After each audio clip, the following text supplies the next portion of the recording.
Rome, February 17th, 1600.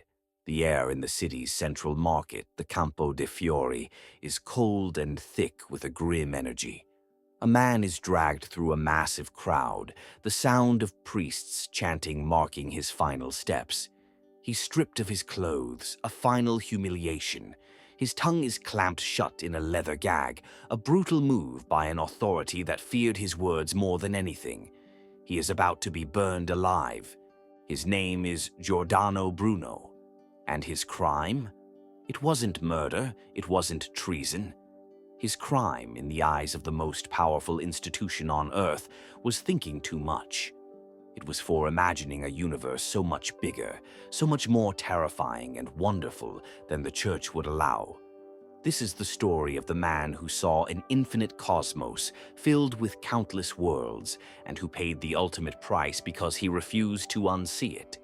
This is how a single mind can become the most dangerous thing in the world. To really get how radical Giordano Bruno's ideas were, you first have to understand the world he was born into. The mid-16th century was a time of rigid certainty. The layout of the heavens was considered settled fact, decreed by God and described by the ancients. Imagine you live your entire life in one small room. The walls are solid, the ceiling is a fixed, decorated dome. You know every single corner. This room is your reality. That was the universe for most people in Bruno's time. At its very center, unmoving and all-important, was the Earth.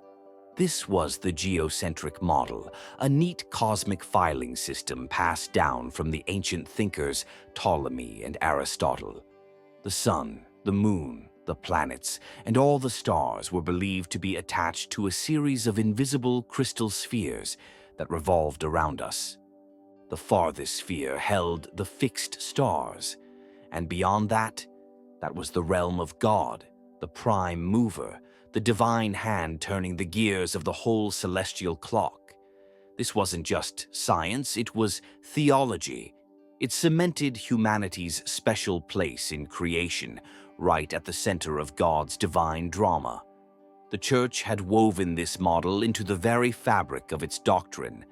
So, to question it wasn't just to challenge science, it was to challenge God's plan, to knock humanity off its pedestal, and to question the authority of the institution that held the keys to heaven. Just a few years before Bruno was born, a Polish astronomer named Nicholas Copernicus had cautiously nudged the door open. He published a revolutionary work suggesting that maybe the sun, not the Earth, was at the center of everything. But even Copernicus's universe was still a closed room. It was finite, still boxed in by that final sphere of stars. He had radically rearranged the furniture, but it was still the same room. The world wasn't ready for someone to suggest there were no walls at all. What if this tidy, comfortable universe was completely wrong? What if it wasn't a room, but an infinite open field? What if the stars weren't just little lights on the ceiling, but other suns just like our own? And what if circling those suns were other worlds, maybe even with other living beings? In the 16th century, these weren't just questions. These were heresies. And they were the very thoughts starting to catch fire in the mind of a young, restless friar from Nola, Italy. Born Filippo Bruno in 1548, the man who would one day terrify popes showed early signs of a brilliant and restless mind. Looking for an outlet, he joined the prestigious Dominican order in Naples in 1565, taking the name Giordano. The Dominicans were the intellectual watchdogs of the Catholic Church, famous for their intense education in theology and philosophy. For a while, it seemed like the perfect fit. He devoured the works of the greats and was ordained as a priest in 1572. But the same training meant to make him a defender of the faith started to show him its cracks. He grew tired of the endless, nitpicky theological debates, seeing them not as paths to truth, but as intellectual cages. His mind just wouldn't stay in the box. He started reading forbidden books and questioning core Catholic doctrines. Even as a novice, he got into trouble for clearing his cell of paintings of the saints, keeping only a crucifix. He was reported to his superiors for privately defending the views of ancient heretics who questioned that Jesus was divine. The monastery walls were starting to feel just like the walls of the old cosmos, confining and suffocating. His doubts got louder. He questioned the Trinity, the divine nature of Christ, and the virginity of Mary. These weren't small disagreements. They were direct attacks on the pillars of the Catholic faith. By 1576, the whispers against him became a formal investigation. The Inquisition in Naples started building a case for heresy. Bruno knew what that meant. He knew the power of the Church, and he knew he couldn't bend his mind to fit its rules. So he did the only thing he could. He fled. He threw off his Dominican robes, abandoned the life he knew, and became a fugitive. This was the start of a 16-year journey across Europe, where Giordano Bruno would go from a rebellious friar to the philosopher of an infinite universe. For the next 15 years, Giordano Bruno was an intellectual nomad, always searching for a place that could handle his explosive ideas. His travels took him to the great cities of Europe, but his confrontational style and radical beliefs meant he was never welcome for long. By most accounts, he was a difficult and arrogant man, completely convinced of his own genius and annoyed by anyone who couldn't see the universe his way. He first went to Geneva, the heart of Calvinist Protestantism, but his rejection of their rigid doctrines got him arrested and excommunicated. He moved on to France, finding a bit of stability in Paris, where his incredible memory skills impressed King Henry III. From there, he went to England. It was in the relative freedom of London and Oxford that Bruno's cosmic vision fully exploded. Building on Copernicus, but going much, much further, Bruno published a series of books that would seal his fate. In works like The Ash Wednesday Supper and On the Infinite Universe and Worlds, he laid out his grand theory. He argued that the universe couldn't be finite, because a finite creation would imply a finite God. An infinite creator must have an infinite creation. This was his first great heresy. The universe is endless with no center and no edge. Our solar system isn't special. Our sun is just one star among countless others. This led to his second, even more shocking heresy: the plurality of worlds.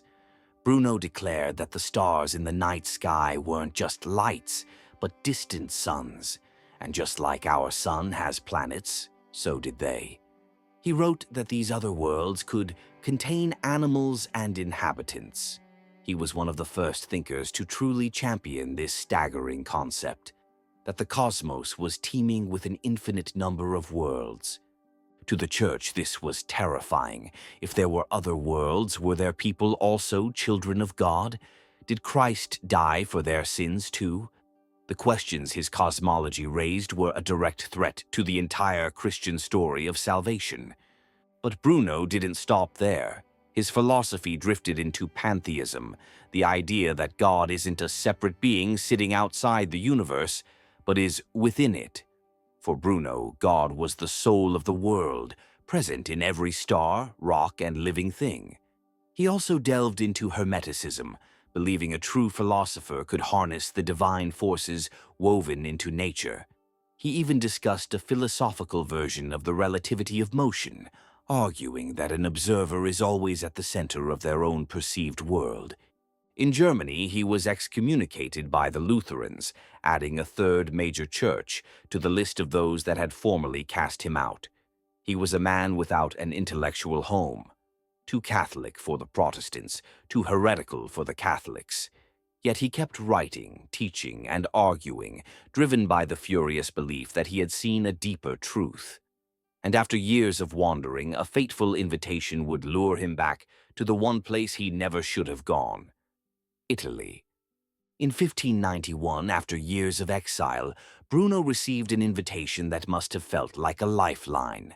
a Venetian nobleman named Giovanni Mocenigo wanted to hire the famous philosopher to teach him the art of memory.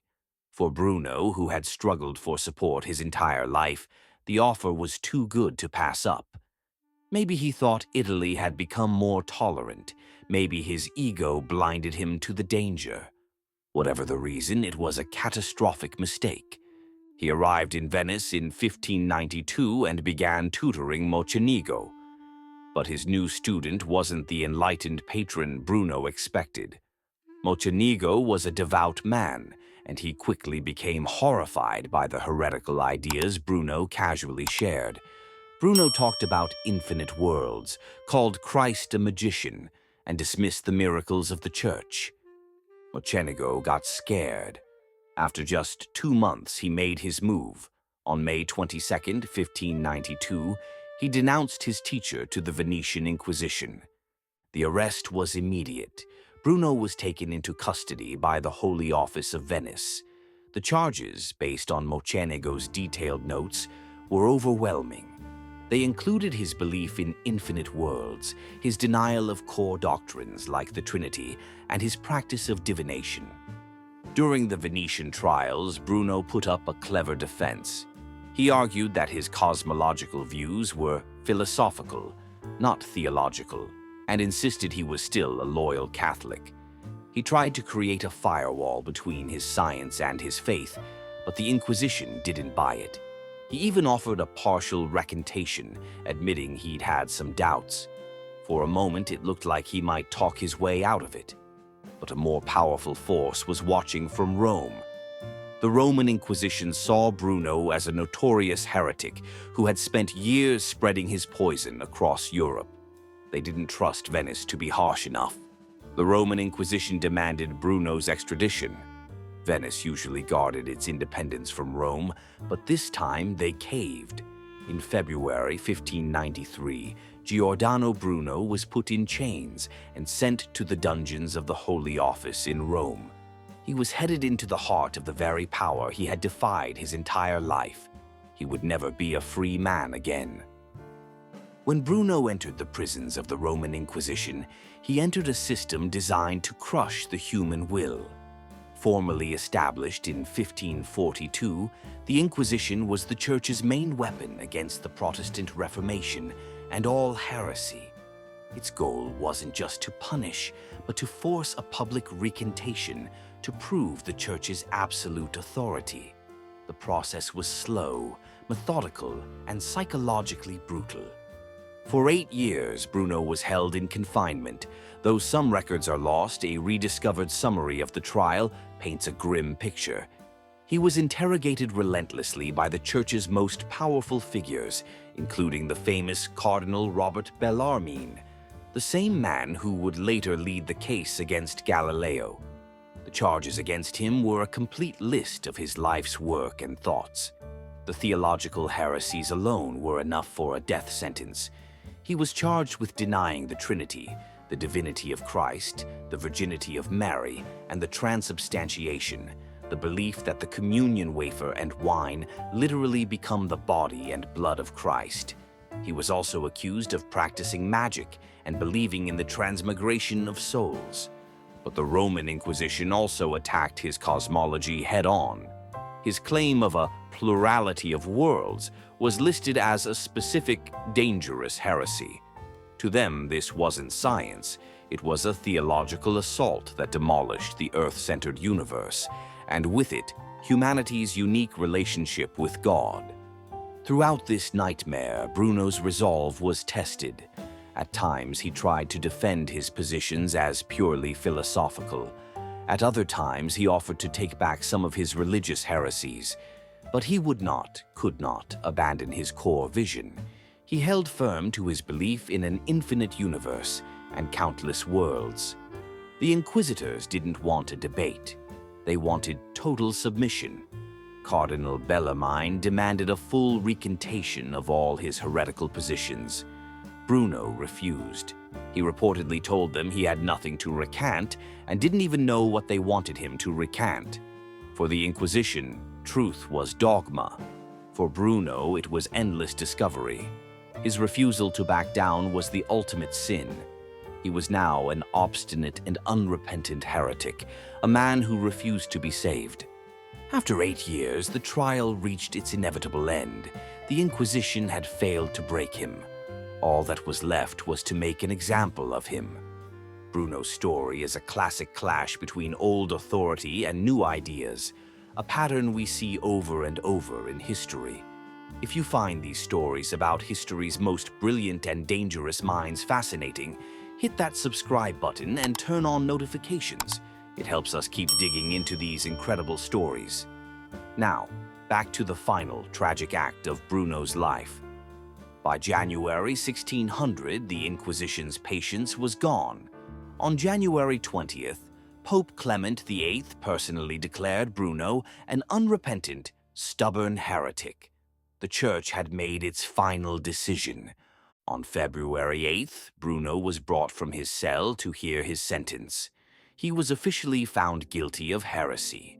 In a bit of legal theater, the Church didn't technically sentence him to death. Instead, he was handed over to the secular government of Rome to be punished without the spilling of blood, a well-known code for being burned at the stake. It was in this moment, staring at the men who had condemned him, that Giordano Bruno said the words that would make him a legend. According to eyewitnesses, he looked them right in the eye and said, "Perhaps you pronounce this sentence against me with greater fear than I receive it." It was an incredible act of defiance. He was saying that they were the ones who were truly afraid of his ideas, afraid that his infinite universe might be real. He wasn't just a heretic anymore. He was a mirror, reflecting the terror of an old world staring into the face of a new one. 9 days later, on February 17th, the sentence was carried out. He was taken to the Campo dei Fiori, the Field of Flowers, a public square that would forever be linked to his name. The authorities gagged his tongue to keep him from shouting any last heresies to the crowd. At the stake, a crucifix was held to his face. He defiantly turned his head away. As the priest chanted, the pyre was lit. The flames consumed the man who dared to imagine a cosmos without limits. His ashes were reportedly gathered and scattered in the Tiber River, a final attempt to erase him from existence. And in 1603, all of his works were placed on the Church's official list of forbidden books, where they would stay for centuries. The Church had silenced the man, but they would soon learn that burning a body is a terrible way to kill an idea. The execution of Giordano Bruno was meant to be a terrifying warning. Instead, the flames of the Campo dei Fiori lit up his ideas, cementing his status as a martyr for free thought. His death created a legend that would only grow over time. In the centuries that followed, Bruno became a hero to philosophers and scientists. His case is often compared to Galileo's, who faced the same Inquisition a few decades later. But where Galileo, under threat of torture, recanted his views and was sentenced to house arrest, Bruno refused to bend and paid the highest price. It's true that Bruno was condemned for his many theological heresies, not just his science. But his vision of the cosmos was at the heart of his conflict with the Church. His ideas of an infinite universe, of stars as other suns, and of countless other worlds were not just theories. They were profound statements about our place in the cosmos. Today, ideas that were once heresy, like exoplanets and a universe with no center, are fundamental to modern astronomy. His legacy is now carved in stone at the site of his death. In 1889, a monument was built in his honor in the Campo dei Fiori, a defiant statue that stares right at the Vatican. Every year, on the anniversary of his execution, people still gather to remember the man killed for his thoughts. Giordano Bruno's story is a stark reminder of the cost of intellectual courage and the danger of absolute certainty. He was a difficult man, but his commitment to his vision was total. He looked at the cozy, closed room of the medieval cosmos and dared to say that it was an endless, star-filled field. He paid for that vision with his life, but in doing so, he helped kick the door open for the rest of us to walk through into an infinitely grander universe. The life of Giordano Bruno shows that the history of ideas is often written in conflict and sacrifice. If you want to keep exploring the stories of the men and women who challenged their world, please like this video and drop a comment below. Who's another historical figure whose story you think we should tell? Thanks for watching.